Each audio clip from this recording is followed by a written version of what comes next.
in Islam. Islam is against being extreme. Being extreme, not in just violent extremism, but being extreme in the way you love. Being extreme in the way you hate.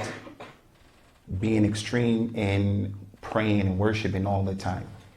So the most important chapter of the Quran, the very first surah of the Quran, is called the chapter of Al-Fatiha, the opening. And in that verse, or in that chapter, is the statement that we ask Allah, God Almighty, to guide us to the middle course in all of our affairs. I don't want to be a person who I love so much where I'm in a toxic relationship that I don't have the strength or the courage to get out of that relationship because I'm extreme in my love for that person. And some people in the audience, that may be your situation. You're extreme. Nor do I want to hate someone so much where the truth may be with them, but I can't acknowledge that truth. So I wanted to stand here unapologetically and without speaking out of the side of my neck that I condemn all forms of extremism, all of them. And there are many, like I just gave you some examples. But we have the people who are animal lovers who, due to their extreme love for animals, they will kill people, maim people, harm people. They will disrupt the quality of the lives of innocent people. We have people who are extreme lovers of the environment. They will do the same thing. Pro-life people. I had a relative who lived in Portland. She was working in an abortion center. She was a pro-lifer. Really. She didn't agree with the fact that they were carrying out abortions in that clinic. She just had to pay the bills. That's all she had to do. She was stabbed along with a number of other people who worked with her simply because she happened to be at the wrong place at the wrong time, at the wrong time. That's extreme, to kill people, as opposed to being able to sit down in a civilized way and discuss what's your point of view and why people should embrace it and take it on board. So all of that, I'm against it.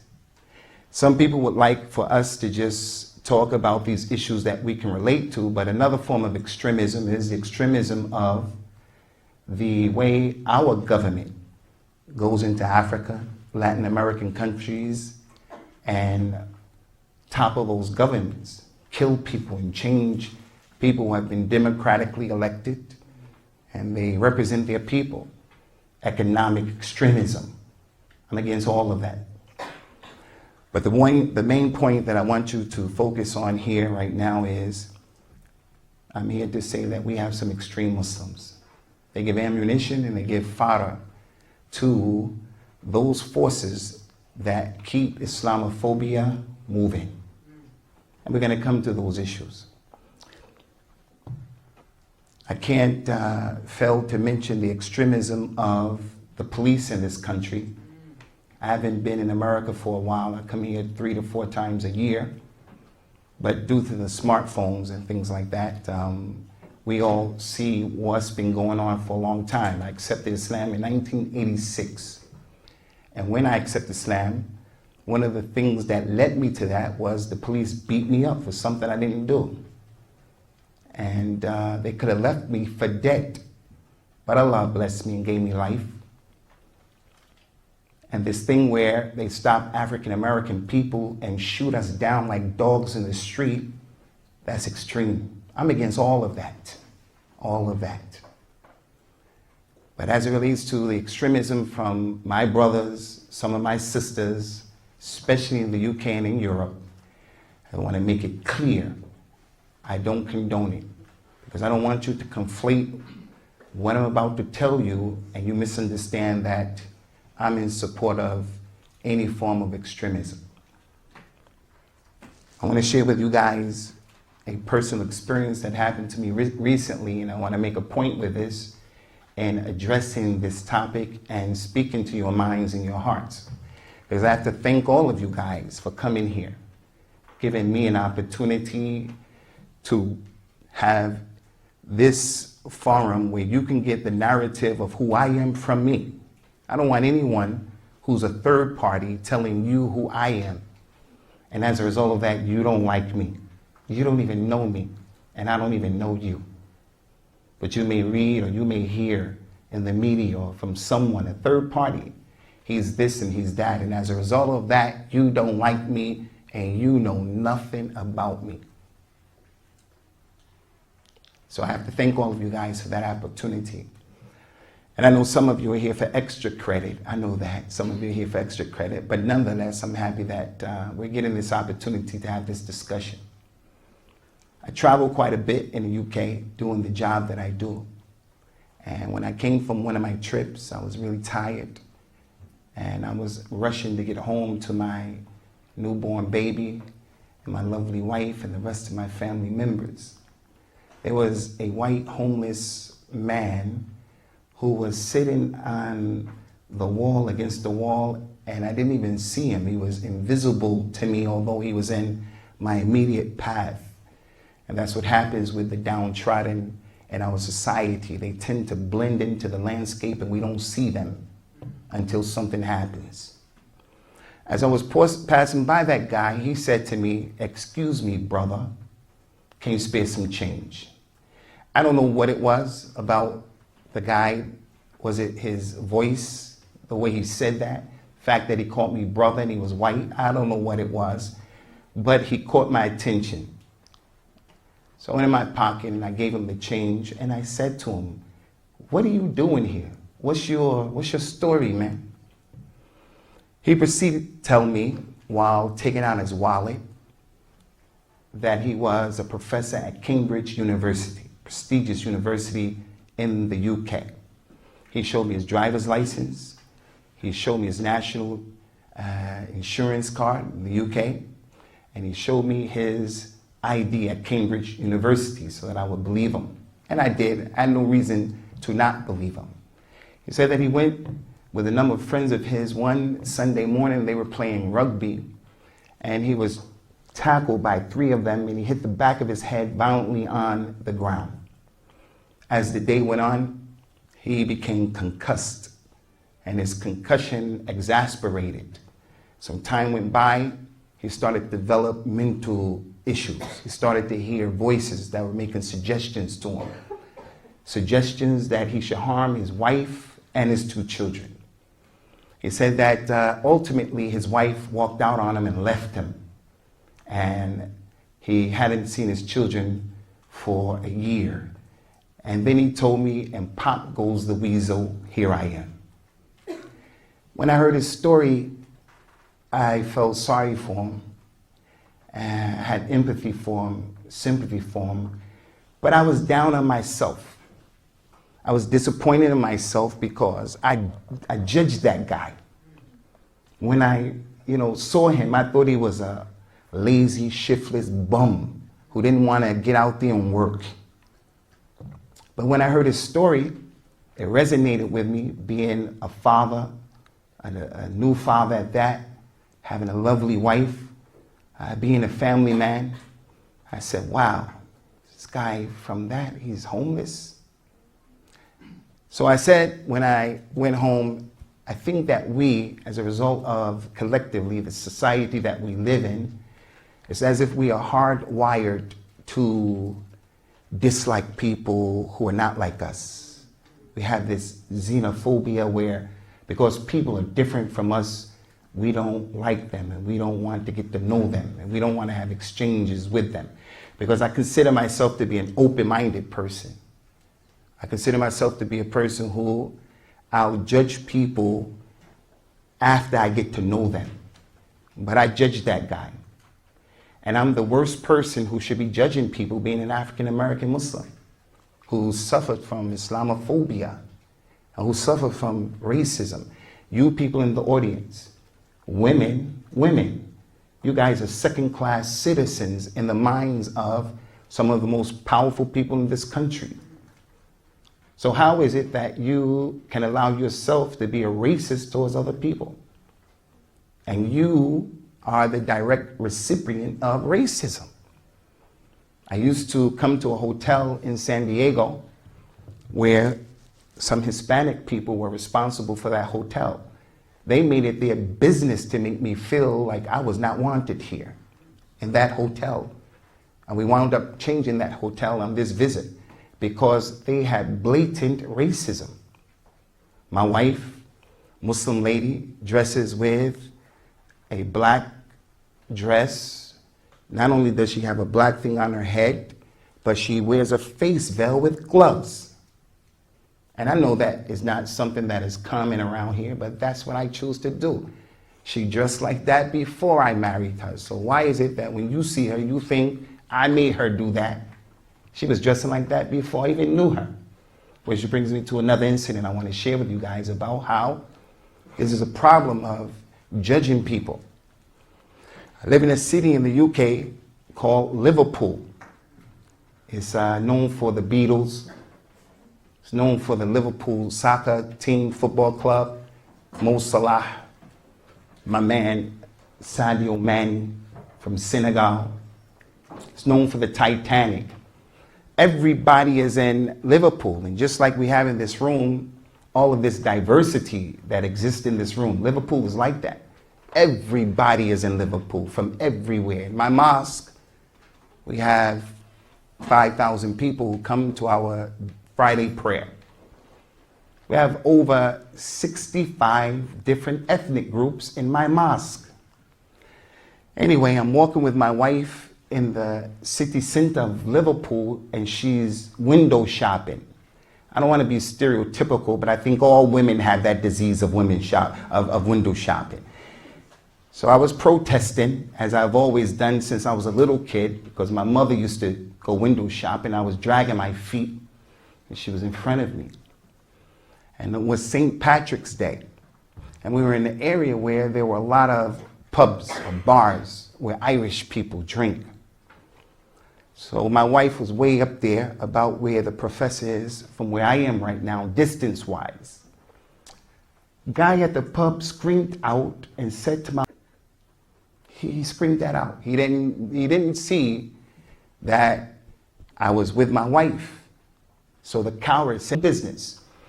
So when I heard that, I walked across the street to deal with him. This is my queen. This is my woman. This is someone that I care for, and I'm here to protect her. This is part of my honor, and I have to protect her honor.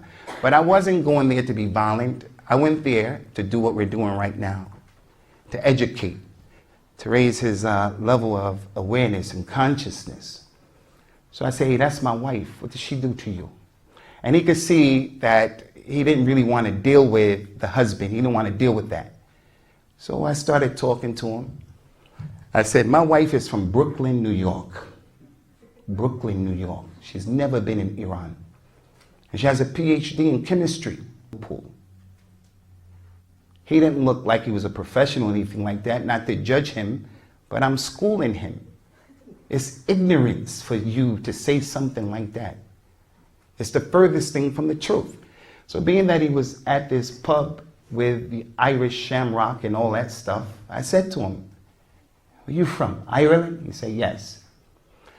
The city of Liverpool opened its doors to the Irish people in the early 1900s when there was a potato famine in Ireland. Many of the Irish people came to Liverpool. There are a group of people who live in Liverpool, they're called Scousers. When the Irish came, the Scousers did not accept them because they competed for their jobs. They were the other, being, as I mentioned, wired to not like people who were different from you. At the pubs, hotels, they used to have signs that said, no Irish, no blacks, and no dogs allowed. What's the point? That guy should have been sensitive to my wife walking down the street. Because his grandmother, grandfather, great-grandmother, great-grandfather, they had to deal with that same racism. How can you be like that? How do you allow yourself to be like that? That's the point here. That's the point. That many of us have been victims of racism in some shape, form, or fashion. As a Muslim, homosexuality is not allowed in my religion. and I don't condone homosexuality. But if there is a person who is a homosexual, I wish him no harm. I wish him no harm. Why? Because I suffered from Islamophobia. I suffered from racism. I don't have to buy into his alternative way of life to be a decent human being towards that individual. You're not a Muslim. You don't buy into Islam. You don't believe in Islam. No problem. No problem. But don't be a person who is violent, aggressive. Don't be an individual who's prejudiced and not giving people their rights simply because they don't worship like you, they don't look like you. I look in this room, I see all kind of diversity in the room. This one over there is a ginger at the top. By the way, I have a special love for gingers. Some people think gingers are inherently wrong. That one over there, she has blonde hair. People think blonde-haired women are dimbos. This brother over here is a little bit older. That one over here wears glasses. That's an Arab. That's a Persian. This is a Muslim. This and on and on and on. And I believe that these differences, they're what makes the world go round. And we have to celebrate these differences and not be like people like Donald Trump, who, when you're different from me, I want to put walls up. I want to superimpose what I think is normal and correct on everybody else. If you guys were to come to my mosque, as many non-Muslims do, we ask them at the door, can you please take your shoes off so that you can proceed in the mosque, because we have carpets on the mosque floor. There was no carpet. We wouldn't tell them take your shoes off. Not once has anyone had a Donald Trump tantrum. I'm not taking my shoes off. We don't do that in America. White people don't do that. Not once have I had that experience. Everybody takes their shoes off because in order for the meeting to continue, we have to give and take as it relates to each other's differences in our cultures. I don't know if you guys know about the Japanese. I've been to Japan. Japanese people are supremely clean.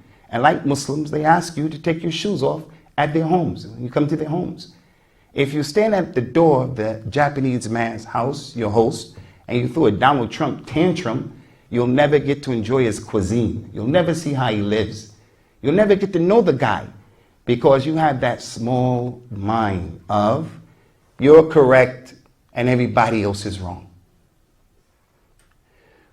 These are some of the preliminary ideas that I wanted to share with you guys before I dealt with this issue about Islamophobia.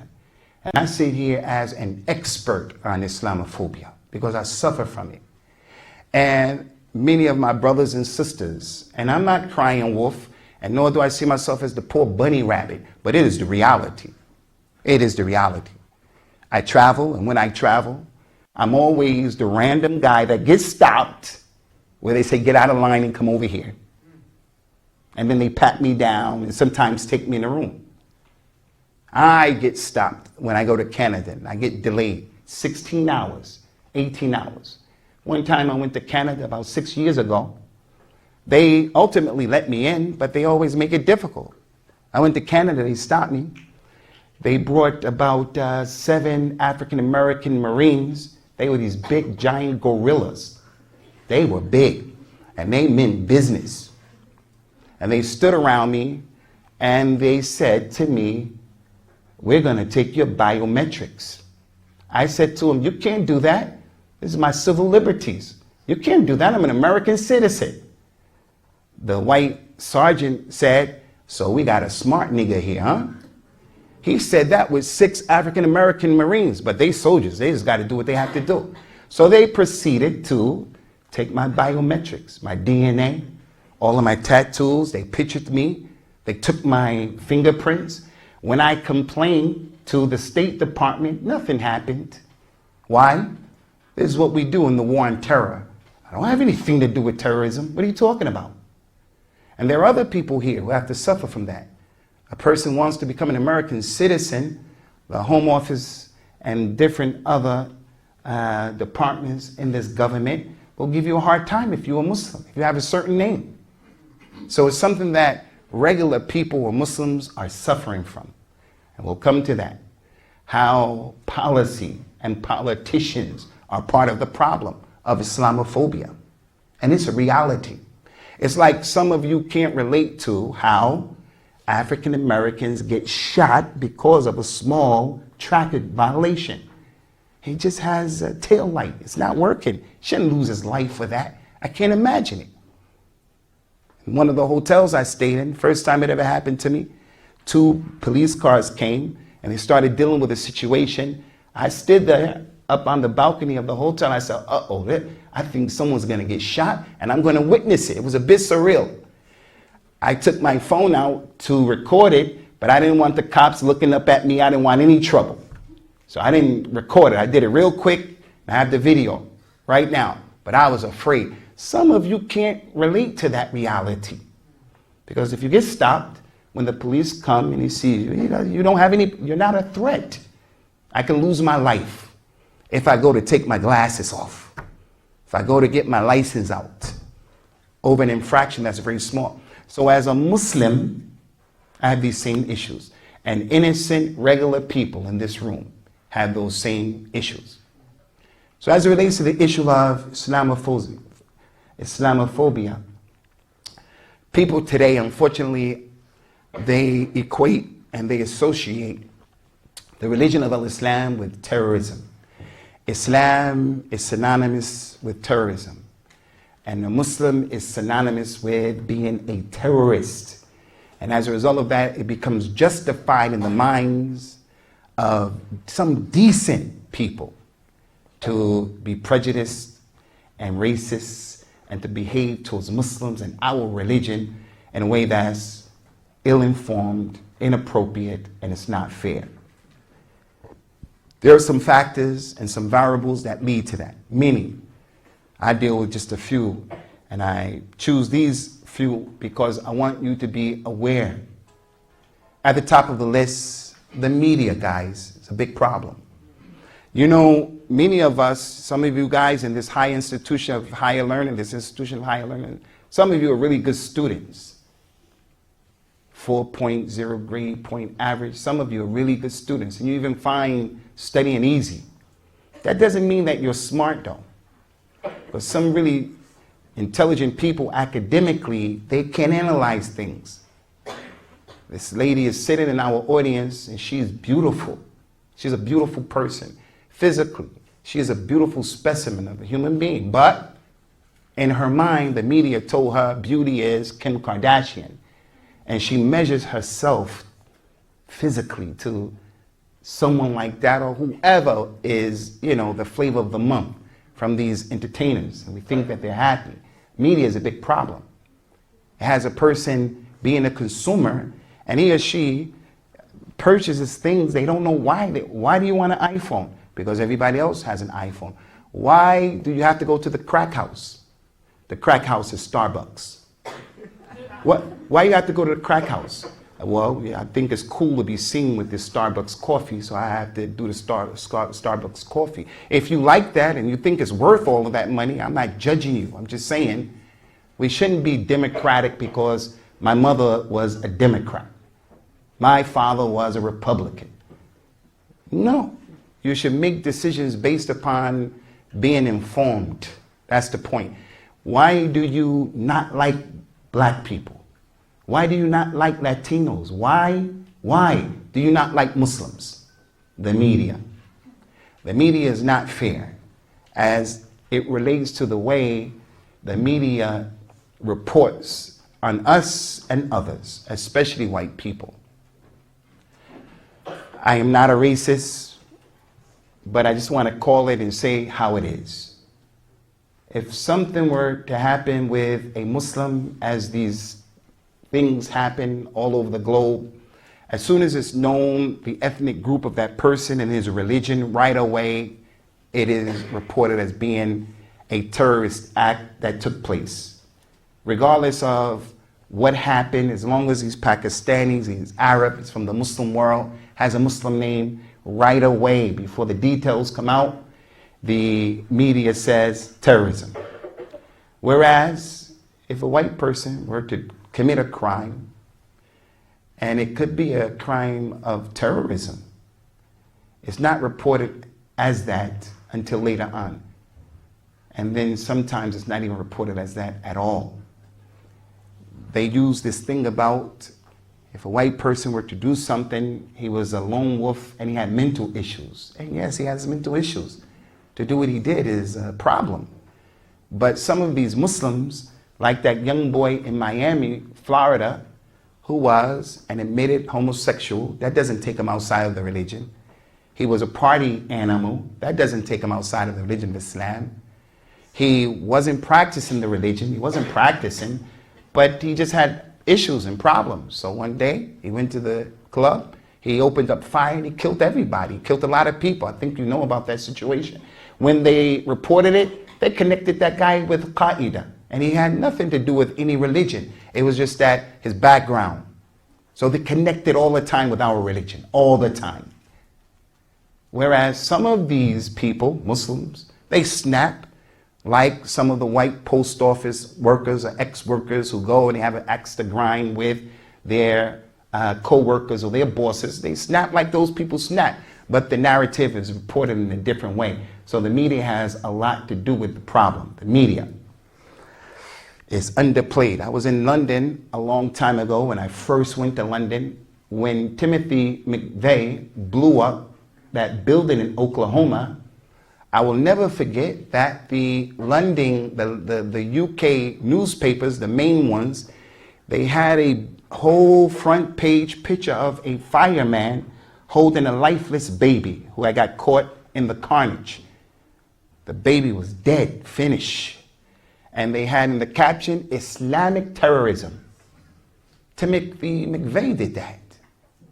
He was a racist, a far right-wing racist.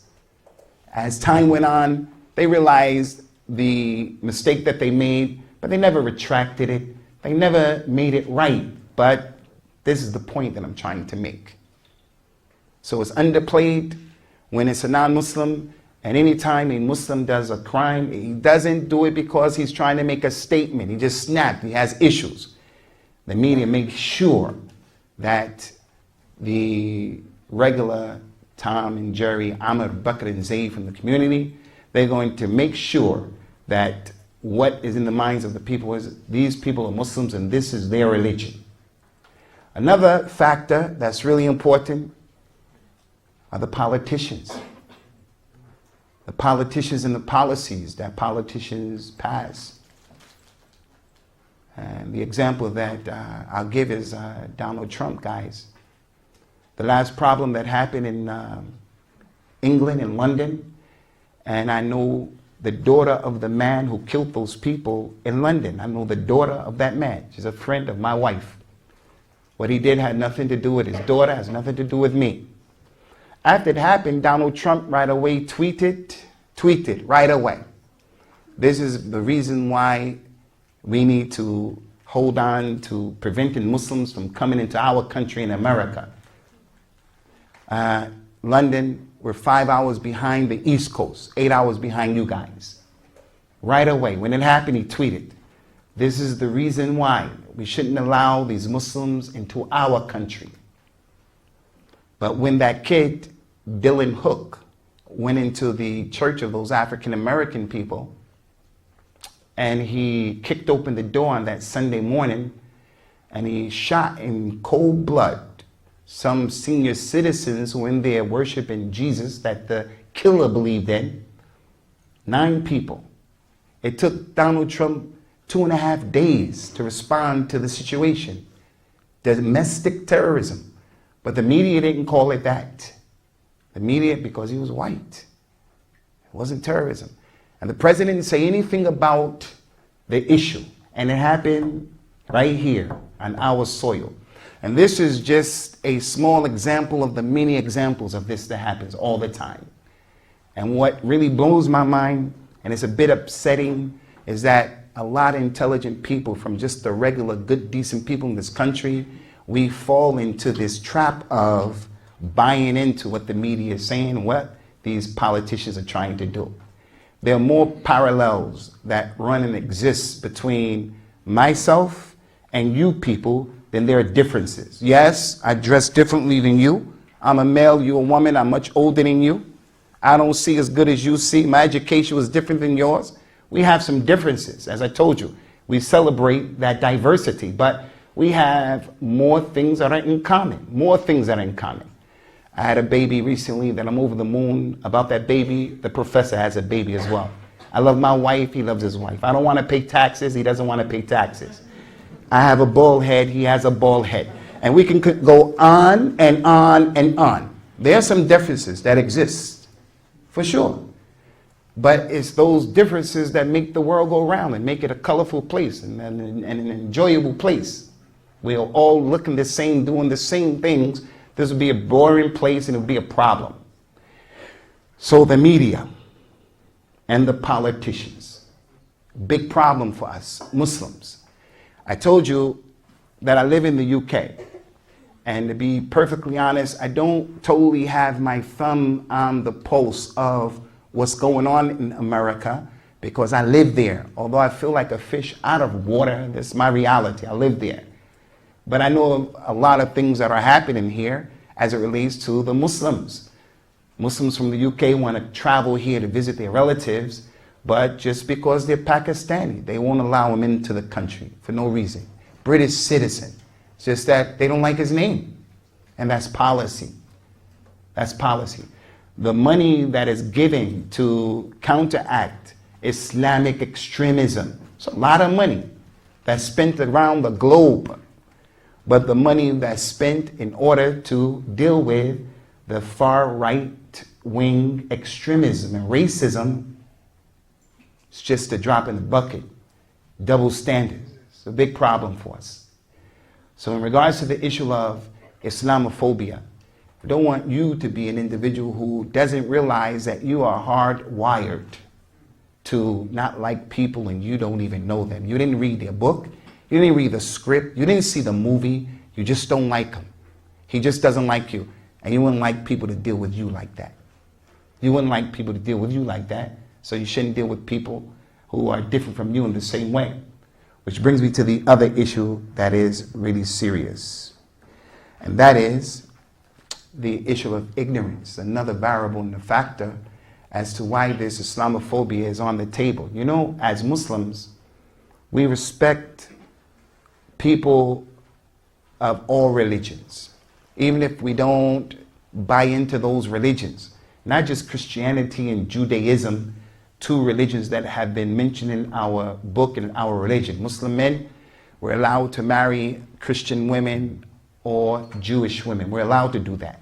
But people were Sikhs and Hindus, people were atheists and agnostics even.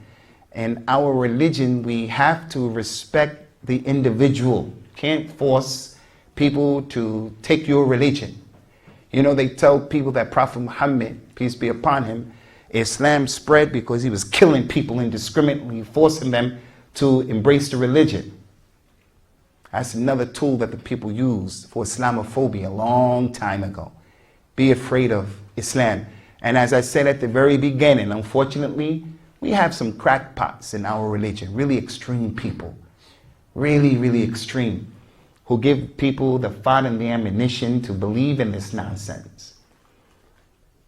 But listen to this. The numbers, they don't lie. And I want you guys to pay attention to this. The numbers, they do not lie.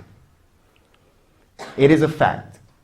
Whether you want to start from 9/11, post 9/11, pre 9/11, whatever you want to do, whatever date you want to start from, it is a fact that the amount of domestic terroristic attacks or plots that have taken place, plots that were busted up, plots that were found out about and they were prevented, whether it was a plot or whether people actually exacted their terrorism. The amount of plots and actual attacks that have taken place from far right, racist, white Americans, far outstrips and outsees the Muslims who have done things. There are some Muslims who have done things, plots and attacks. 9/11, what they're accusing Muslims of, you put them all together, the far right, they've done more damage. They've killed more people. More bombs have gone off. More people have been shot. So what I find really disturbing, really amazing is how the average person, many of the people who are just Joe Public walking around, they actually are afraid of the Muslim. They're afraid of the Muslim. When in reality, we have some Muslims who have done some things, but it pales in comparison. Some reports say 3-1, some say 2-1. The point is, it's not equal.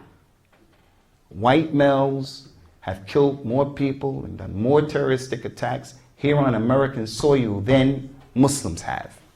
So now the question that begs to be answered is, why isn't the government doing something about that? How, if you're sincere and you're true, and this is one of the problems that I have. Listen, in the UK, I have to deal with some of these radical youngsters. They see the foreign policy of America and the foreign policy of the UK as it relates to Palestine, for an example, or Iraq, the Muslim countries, where their governments are being toppled and their women are being killed and so forth and so on. So they become radicalized and extreme. I have to deal with that from the pulpit, from the minbar, from the microphone. And I'm one of the most vocal people in that country, to the point where some of these extremists who are Muslims say that my blood is halal. It's permissible for them to kill me. So when I travel to Kenya, when I travel to different parts of the world, I have to get bodyguards from the local police because these people will get me. It's how crazy they are if you speak out about them. So my point is, I have to speak out about them in the UK. And I do that loud and clear. But I also call the UK out for its foreign policy and America for its foreign policy. And they don't like that. They just want me to stick to talking and criticizing my own people and the Muslims. But that's not fair. And this is why I asked that question. If we're really serious about doing away with extremism and terrorism on our domestic soil, then why are we not addressing these issues when white people are killing people? And there are so many examples. I don't know if you guys are aware of what happened in Portland, Oregon. There are so many examples where the guy pulls up and he's from one of those far-right racist groups. He pulls up to the 7-Eleven, has some words with an African-American kid. That kid had a background that was tainted. They got ready to get into some fisticuffs. One thing led to another. Nothing happened. But they started chasing the boy and they were in the car. They missed him, came back around and ran him over. When they asked him, why did you do that? He said, I hate black people. I hate them. But they won't describe that as terrorism. Although that guy is an extreme, radical, racist white guy. So if the government is serious about this, why are we playing this game? Why are we playing this game where we've been made to be the fall guy? And again, guys, I'm not trying to be the poor bunny rabbit. I say to you Muslims, you guys have to be diligent. You have to be aware of your surroundings and your reality. And a lot of us come from these other countries and we want to buy into the American dream, and that's all beautiful. But don't buy into the American dream at the expense of losing your religion, your heritage, and your culture. Because some people will not allow you to be an American without giving you a problem. So I say, if you're going to pay that price, don't do it by selling those things that identify who you are, your religion, and so forth and so on. So guys, in regards to the issue of Islamophobia, my main message to you guys here today is, all I want to do here, people who are in this room, is to cause a switch to go on in your mind, to go back and to check the numbers. It is amazing that we're living in a time where people are so brainwashed that it is amazing. We talk about how, for an example, Russia has something to do with the election that took place, as if America never tampered with the elections of other people. My message to you young people is, get your degrees in these universities, and that's a good thing, but you have to step out of the safety of that syllabus that you guys are studying. There's a big world out there. And people want to control us, the way we think and the way we behave. And we hate each other when, as I mentioned earlier, there are more similarities and more parallels that exist between us than there are differences. And those differences that do exist, they shouldn't cause us to hurt one another. Like I told you, I am not going to hurt someone from the LGBT community. You know, someone who's a Gothic, you know, the way they dress. Marilyn Manson is a Gothic. Some of us will see that individual and there is a hatred that we look at them and he's weird, something's wrong with them. Right? That person is just expressing it. I'm not going to dress that way. And my little son better not come home looking like that. Because he's in my house, he's in my domain, and so forth and so on. But my point is, what do I look like? What kind of human being am I to bring harm to that individual?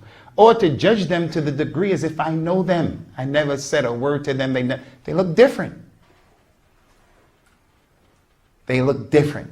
He has tattoos. He has earrings. His ear is deformed now because of the way he has piercings in his nose and his mouth and things. Yes, it looks different. But the message is, I'm not saying I condone that. I encourage you people to do that. I'm not saying that. What I'm saying is, don't hate people before you get to know people and what they stand for and what they represent. So those are my 45 minutes on this topic of Islamophobia. I'm hoping that during the Q&A session, we'll get an opportunity to take this discussion even further, because I would like to also hear some of what you guys are feeling and some of what you guys are thinking, because, you know, it's like there's people who support Donald Trump. The people who support Donald Trump. If a person supports Donald Trump, I can't just hate that person because he supports Donald Trump. There are some people of the opinion that, as it relates to really making America strong again with these different emerging economies all over the world, some people of the opinion Donald Trump is what this country needs to make that happen. And they have their reasons. And he might not be a person who's a racist and he's nasty and he hates people. That's his real opinion. So he should be allowed that opinion without me hating him simply because that's a choice that he made. I think that's extremely ignorant. And we're people who are trying to be enlightened and open-minded and educated. So once again, I want to thank all you guys for this opportunity that you gave me to talk this 45 minutes, 50 minutes about this issue of Islamophobia. If you guys have any questions, feel free to put your question forward. Or any comments, feel free to put your comments forward as well.